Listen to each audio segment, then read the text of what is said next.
You know, some stories, they're all about that one moment you just never see coming. A shocking twist that flips everything on its head. In this explainer, we're going to unpack one of the most incredible reversals of fortune ever told. A story where an entire people went from being on the very brink of annihilation to a place of absolute triumph. And this line, it absolutely nails the theme we're talking about today. This is from the book of Esther, and it perfectly captures that moment the script gets flipped, where the hunted suddenly become the victors. This isn't just a simple plot twist, it's the beating heart of the entire narrative we're about to dive into. So what exactly do we mean by a divine reversal? Well, think of it like this. Our sources describe it as this sudden, almost ironic twist where the outcome you're expecting gets completely overturned. It's as if some unseen hand is reaching in and turning a totally hopeless situation completely upside down. Okay, so to really get a grip on this, we're diving deep into the story of Esther.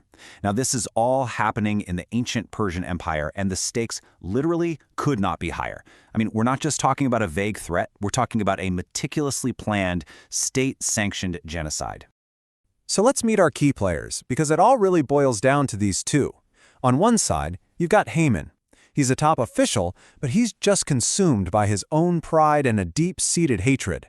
And on the other side, we have Mordecai, a Jewish servant in the royal court, a man whose integrity is about to light the fuse for Haman's explosive rage. So Haman is so consumed by his hatred for this one man, Mordecai, that he doesn't just go after him. No, he convinces the king to sign an official decree to wipe out all Jewish people in the entire empire. And this isn't some secret plot. This is now the law of the land, sealed with the king's own ring. And wow, look at how fast this all happens. It starts with a single act of defiance, and from there, Haman's plan just takes off with terrifying speed. In just 1 month, the decree is law, and Haman has already built this enormous gallows, just itching to execute his personal enemy, Mordecai. I mean, the situation looks absolutely, utterly hopeless. But right when it looks like Haman's plan is a done deal, something starts to shift. The narrative takes a turn, and we start to see this series of seemingly random little events unfold. Many sources suggest this is the work of that unseen hand, quietly setting the stage for the big reversal.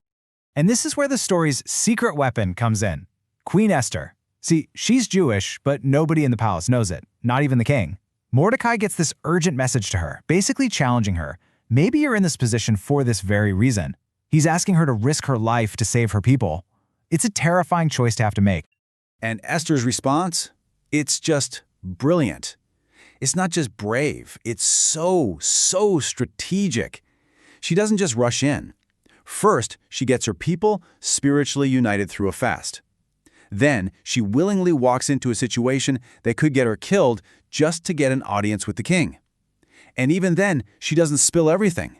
Instead, she masterfully sets the stage with, of all things, 2 dinner parties. Okay, get this. The crucial point, the pivot for this whole story happens right here. Everything hinges on what happens during one single night between those 2 banquets. One guy can't sleep, and that tiny, seemingly minor detail is about to trigger the complete unraveling of Haman's perfect plan. I mean, you just can't make this stuff up. Look at this chain of coincidences. The king can't sleep, he asks for the royal records, and they just happen to open to the one page detailing how Mordecai had saved his life. The king realizes, hey, we never rewarded this guy. And at that exact moment, who walks in? Haman, ready to ask for permission to hang that very same man. The timing is just too perfect. It feels like anything but an accident, right?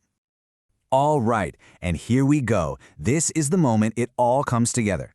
We've reached the climax of the story, and every single expectation is about to be completely shattered in the most public and ironic way you can imagine. And this just illustrates the twist so brilliantly. The king asks Haman, hey, what should we do for a man I really want to honor? Haman, completely blinded by his own ego, thinks, oh, he's talking about me. So he designs this over-the-top lavish public parade.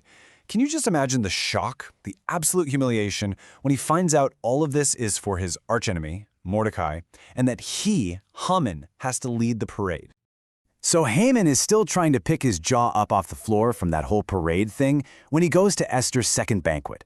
And it's there that Esther finally plays her trump card. She reveals that she is Jewish and points right at Haman as the enemy who plotted to destroy her and all her people. In that one instant, Haman goes from being the king's most trusted advisor to a terrified, exposed traitor. And just like that, the reversal is complete. The king is furious and orders Haman to be executed immediately. And the instrument of his execution? The very same gallows that Haman had built for Mordecai. It's the absolute definition of poetic justice. The thing he built for his triumph becomes the tool of his own destruction. Okay, so Haman is gone. But the story's not over, not by a long shot. The reversal wasn't just about one man's fate. Because his evil, genocidal decree, it was still the law of the land. The ending needed to be rewritten for an entire nation. So, a new decree has to be issued. And just look at the contrast here. It's night and day. Haman's law was a death sentence that brought nothing but fear and mourning. The new law, which Mordecai writes, empowers the Jewish people to stand up and defend themselves, and it turns all that fear into pure joy and celebration. And the result of this, it's absolutely staggering. On the very day that was supposed to be their annihilation, the Jewish people instead defended themselves and defeated 75,000 of their enemies across the empire. The day that was marked for their death became the day of their greatest victory. And this whole idea of a divine reversal, it's not a one-off thing in these stories. It's actually a recurring pattern. Think about the Red Sea. The path to freedom for the Israelites becomes a watery grave for their enemies. Or King Jehoshaphat's army, which was completely outnumbered but won by literally just standing still and watching. And this isn't just some old story. Its legacy is still very much alive today. The Feast of Purim was created to be celebrated every single year. It's a perpetual reminder of how days that were planned for sorrow and death were completely transformed into days of feasting and joy. It makes sure this incredible reversal is never, ever forgotten. Which brings us to one last really powerful image that kind of ties this all together. It's this idea of a table being prepared for you right in the middle of your enemies. It's such a powerful metaphor for finding peace, provision, even celebration, right in the heart of conflict, exactly like Esther did with her banquets. And that's what we're left with, really. This story isn't just about ancient history. It touches on something universal. It really makes you ask yourself, what does it mean to trust, to have faith, that a victory is being prepared for you, even when you're completely surrounded by opposition, and the odds feel absolutely impossible?